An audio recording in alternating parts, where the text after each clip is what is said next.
Hello, അസ്സലാമു അലൈക്കും. വലൈക്കും സലാം.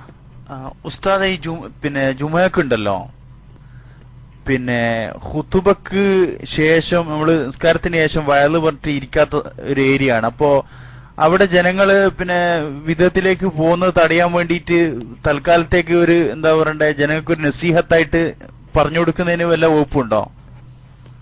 ജുമാന്റെ മുമ്പ് സംസാരിക്കാൻ വകുപ്പില്ല.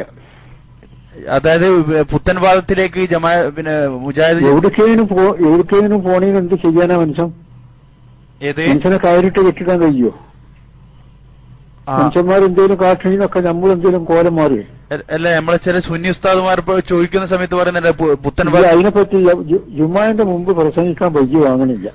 അത് പിന്നെ എന്നോട് ആരോ ഒരാൾ പറഞ്ഞു, ഉസ്താദ് പണ്ട് കണ്ണീത്ത് ഉസ്താദിന്റെ എന്തോ ലേഖന ഉസ്താദ് എഴുതിയെന്നും പറഞ്ഞു. അപ്പോ ഉസ്താദിനോട് അതൊന്നും പറഞ്ഞിട്ട് എന്റെ പേരിലൊന്നും പറയണ്ട.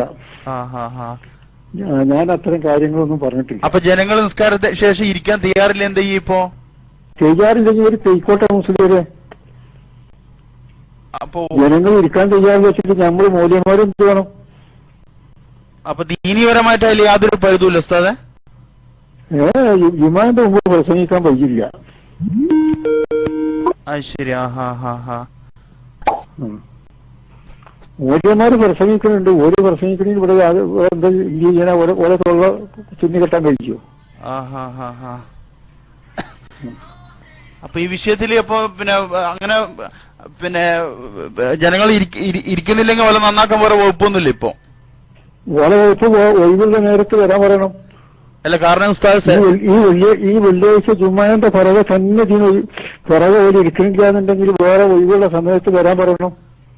കാരണം സലാം വീട്ടിയ ഉടനെ ഇറങ്ങി ഓടുകയാണ് അപ്പൊ എല്ലാരും. അപ്പൊ പിന്നെ ഈ വിഷയത്തില് ഇപ്പൊ അവർക്ക് പറഞ്ഞു കൊടുക്കാനുള്ള ഒരു ചുറ്റുപാട് കിട്ടുന്നില്ല. ഈ വേറെ ദിവസം വരാൻ പറയണം മുസ്ലിംകളോട്. കിട്ടണില്ല എന്നെങ്ങനെ പറയുന്നു? ഒരാഴ്ചയിൽ ഈ വെള്ളിയാഴ്ചന്റെ ജുമാന്റെ പുറകുള്ള സമയമല്ലാത്ത വേറെ സമയങ്ങളൊന്നുമില്ലേ?